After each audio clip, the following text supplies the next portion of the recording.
Capítulo 8. Na velha parede do mar. Poucos dias depois da vitória sobre Orgulho, Grande Medrosa e suas companheiras continuaram a jornada ao longo da praia do Grande Mar. Certa manhã, o caminho inesperadamente fez uma volta e elas se encontraram de novo diante do deserto, na direção das montanhas. Apesar de estas estarem quase invisíveis de tão distantes. Com frêmito de indescritível alegria, Grande Medrosa viu que afinal o caminho seguia na direção leste e que, por certo, as guiaria de volta aos lugares altos. Ela soltou as mãos das companheiras a fim de bater palmas e dar saltos de alegria. Não importava a distância que as separava das montanhas. O importante é que agora seguiam na direção certa. Começaram então a volta pelo deserto. Grande Medrosa não conseguiu conter a emoção, nem esperar pelas companheiras. Ela corria na frente como se nunca tivesse sido aleijada. De repente, outra volta e o caminho surgiu reto diante delas, a perder de vista. E o pior de tudo, não ia mais na direção das montanhas, mas do sul, onde bem ao longe do deserto parecia terminar numas colinas. Grande Medrosa, paralisada e muda, com o terrível choque, começou a tremer toda. Não era possível, não podia ser.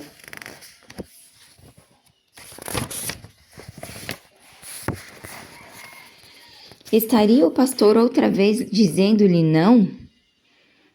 É indicado justamente o caminho oposto aos lugares altos? Esperança adiada torna o coração doente, dizia o antigo sábio, e como expressava ele a verdade. Quando ela começou a bater palmas e a saltar à vista das montanhas, estava tão entusiasmada que correu adiante, deixando atrás as companheiras. Essas, ao alcançá-la, encontraram-na parada no lugar em que o caminho as obrigava a caminhar em sentido contrário às montanhas. Logo ali, atrás de uma duna de areia, surgiu um vulto do seu inimigo Amargura. Ele não se achegou muito, pois aprendera um pouco sobre a prudência e não queria dar à Grande Medrosa a oportunidade de chamar pelo pastor. Olhando-a de longe, Amargura ria a gargalhada mais amarga que Grande Medrosa jamais ouvira antes. Depois ele gritou com todo o veneno de uma víbora. Por que não ri comigo, pequena tola? Você sabia que isso ia acontecer. E continuou com suas terríveis gargalhadas, ecoando no ar como se tudo até o deserto participasse de sua zombaria. Tristeza e sua irmã alcançaram Grande Medrosa e se postaram ao lado dela em silêncio. Por algum tempo, tudo parecia mergulhado em dor e em horror de grande escuridão. Repetindo o vento começou a soprar do deserto, formando nuvens de pó que quase as carregam. No silêncio que seguiu o temporal, Grande Medrosa ouviu sua própria voz, baixa e trêmula, mas distinta. Meu senhor, o que queres me dizer? Fala, pois que a tua serva ouve. No momento seguinte, o pastor estava de pé ao seu lado. Tenha bom ânimo, disse ele. Sou eu, não tenha medo. Construa-me outro altar e deposite nele a sua vontade completa como sacrifício. Solicitamente, ela fez um montículo de areia e pedras, a única coisa que podia encontrar no deserto, e ali se rendeu de novo, depositando toda a sua vontade e dizendo com lágrimas, pois tristeza havia-se ajoelhado ao lado dela. Eu me alegro em fazer a tua vontade, ó meu Deus. Vindo de algum lugar desconhecido, um jato de chamas consumiu a oferta, deixando apenas um amontoado de cinzas no altar. Então ouviu-se a voz do pastor. Esta espera não é para a morte, mas para a glória de Deus, para que o Filho de Deus seja glorificado. Outra rajada de vento espalhou as cinzas em todas as direções, deixando no altar apenas uma pedra rústica de aspecto comum, que Grande Medrosa apanhou e colocou na mochila, junto às outras. No mesmo instante, ela se levantou, deram as costas às montanhas e caminharam para o sul. O pastor acompanhou-as por algum tempo, de modo que ressentimento e autopiedade, que esperavam o momento de atacar, tiveram de se esconder, a fim de não serem vistos pelo menos por hora. As caminhantes chegaram a um lugar onde o mar, que havia ficado para trás na primeira curva, penetrava o deserto, formando grande estuário, invadido por forte onda. O estuário encheu-se rapidamente de água. Entretanto, havia uma passagem de pedra com muitos arcos através do estuário, e uma rampa de terra dava acesso à passagem. O pastor guiou Grande Medrosa ao pé da rampa e lhe disse que seguisse o caminho que atravessava o estuário. Uma vez mais, ele repetiu com ênfase suas próprias palavras, pronunciadas ao pé do altar, e então partiu. Grande Medrosa e as companheiras subiram a rampa e se encontraram no topo da parede do grande mar. Da altura onde estavam, podiam ver o deserto atrás. De um lado estava o mar, do outro, meio encoberto pela distância e por um nevoeiro, podiam-se perceber traços de montanhas. Seria apenas a força do pensamento ou o desejo de que aquilo fosse verdade? A passagem de arcos levou-as a um lugar diferente, a uma terra com áreas verdes, chalés, montanhas, vales, fazendas, pomares e campos. O sol cintilava e do alto da passagem elas podiam sentir a inteira força do vento, a movimentar as ondas que passavam uma após uma. Tudo isso trazia a lembrança de Grande Medrosa, uma matilha guiada por caçadores, saltando, correndo, ganindo pelas estradas e surgindo às bordas do estuário. De algum modo, o sibilar do vento e a fúria das águas pareciam penetrar em seu sangue e correr através de seu ser como o glorioso vinho da vida. O vento batia em seu rosto, esvoaçava seus cabelos e roupas e quase a carregava, mas apesar de o vento levar sua voz para longe, ela cantava. Então triunfarei sobre os meus inimigos, que estão ao redor de mim, pelo que oferecerei sacrifício de júbilo no seu tabernáculo. Cantarei sim, cantarei louvores ao Senhor. Salmos 27, 6. Enquanto cantava, pensava, deve ser realmente terrível e frustrante ser inimigo do pastor.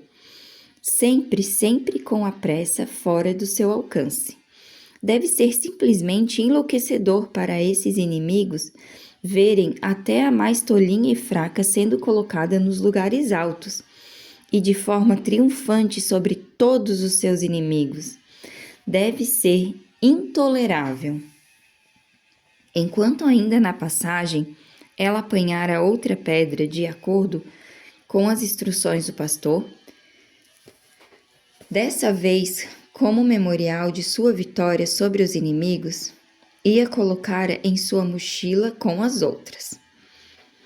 Assim, fizeram a passagem sobre o estatuário e desceram a rampa do outro lado à beira de uma floresta.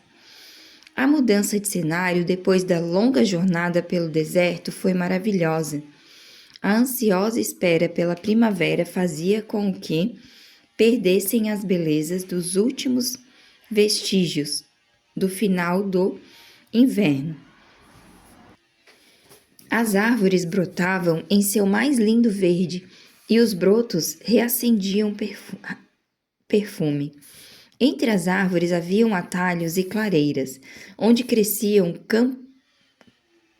campanulas, anêmonas silvestres, violetas e prímulas, em moitas ao longo dos barrancos musgosos.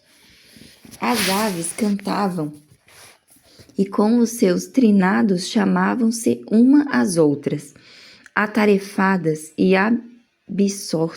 absortas na construção dos ninhos. Grande Medrosa percebeu que nunca antes imaginara o que a ressurreição da morte do inverno significava. Talvez tivesse sido necessária a aridez do deserto para abrir-lhe os olhos a toda essa beleza. Mas ela, embevecida, olhava a floresta, quase esquecida que tristeza e sofrimento estavam com ela.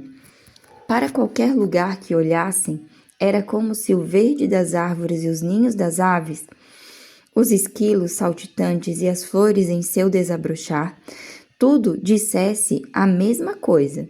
Saudavam-se mutuamente, em sua linguagem especial, numa espécie de êxtase, dizendo: "Você vê, o inverno finalmente se foi. A demora, a espero, não foi para a morte, mas para a glória de Deus. Nunca houve primavera tão primorosa quanto esta." Grande Medrosa também estava consciente de uma sensação deslumbrante em seu próprio coração, como se lá também brotasse vida nova. Era uma sensação indefinida, um misto de dor e doçura. Qual seria a predominância? Ela não sabia. Temerosa e ao mesmo tempo ansiosa, olhou para dentro de si mesma ao lembrar-se da semente do amor plantada em seu coração.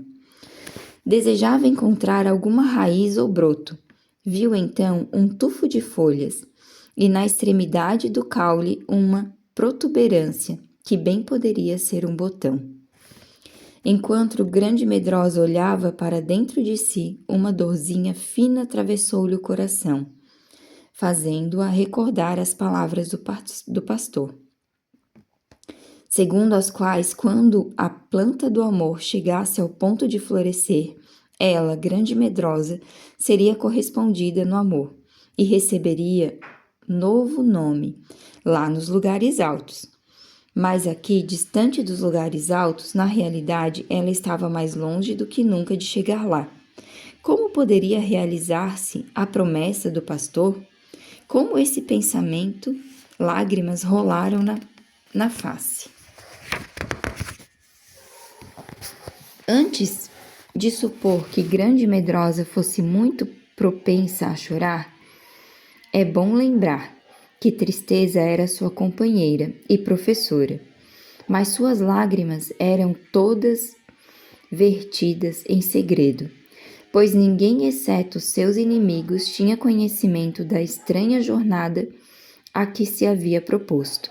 O coração conhece sua própria tristeza, e há ocasiões em que, como Davi, é confortante lembrarmos que nenhuma de nossas lágrimas colocadas num frasco será esquecida por aquele que nos guia nos caminhos da tristeza. As lágrimas, porém, não duram muito tempo, pois algo distraiu a atenção de Grande Medrosa. Baixando os olhos, ela viu um lampejo de ouro. Aproximando mais o olhar, reconheceu nada menos que uma réplica exata da linda flor de ouro que vira crescendo perto das pirâmides do deserto. De algum modo, ela devia ter sido transplantada e, por certo, estaria crescendo também em seu próprio coração. Grande Medrosa gritou de alegria, e a delicada florzinha de ouro curvou-se e disse em voz dourada: "Olhe para mim, aqui estou." Aceitação com alegria, crescendo em seu coração, Grande Medrosa sorriu e respondeu: "Oh, sim, naturalmente, eu estava me esquecendo." E ajoelhou-se ali na entrada da floresta, juntou uma pilha de pedras e colocou algumas achas sobre ela. Como se pode perceber, altares são construídos com o material que temos à mão no momento. Não hesitou. Que depositaria sobre o altar dessa vez? Olhou para dentro de si e viu a delicada protuberância na planta do amor, a qual poderia, no mesmo instante, ser uma flor. Em seguida, curvou-se, colocou o coração sobre o altar e apanhou este ato com estas palavras: "Eis-me aqui, tua pequenina serva, aceitação com alegria. Tudo que está em meu coração é teu." Dessa vez, apesar de surgir uma chama e queimar a lenha, o botãozinho dourado continuou ainda no caule da planta. Talvez, pensou Grande Medrosa, isso tenha acontecido por ser muito pequena para se oferecer. Mas nunca sensação tão gloriosa havia apossado dela. Era como se uma fagulha da chama houvesse penetrado em seu coração e lá estivesse brilhando, enchendo-o de calor e luz. No altar, sobre as cinzas, havia outra pedra que deveria ser colocada na mochila, com as demais. Assim, já havia agora 6 pedras memoriais guardadas e carregadas com o caminho. De repente, ela exclamou de alegria. Quem estava ali em pé esperando por elas? O pastor, em pessoa. Ela correu para ele como se estivesse asas nos pés. "Oh, bem-vindo, bem-vindo, 1000 vezes bem-vindo!" gritou Grande Medrosa, trêmula de alegria. "Temo que não haja ainda muita coisa no jardim do meu coração, pastor, mas tudo o que ali houver é teu, para realizares a tua vontade." "Vim trazer-lhe uma mensagem", disse o pastor. "Esteja preparada, Grande Medrosa, para algo novo. Esta é a mensagem. Agora verás o que hei de fazer." Êxodo 6:1. Um colorido ressoou-lhe as faces, e um frêmito de alegria perpassou-lhe todo o ser, pois lembrou-se da planta em seu coração e da promessa de que, quando essa planta estivesse pronta para florescer, Grande Medrosa estaria nos lugares altos, prestes a entrar no reino do amor. "Ó pastor", exclamou ela ofegante diante desse pensamento, "achas que eu, na realidade, chegarei aos lugares altos? Achas realmente, afinal?" Ela percebeu que ele assentia, porém sem responder, de viva voz. Ficou a olhá-la com uma expressão que ela não entendeu. "Pensas isto mesmo?" insistiu ela, tomando-lhe a mão e olhando-o com alegria quase incontrolável. "Achas que em breve me levarás aos lugares altos?" Dessa vez ele respondeu. "Sim", acrescentou com um estranho sorriso. "Agora você verá o que eu farei."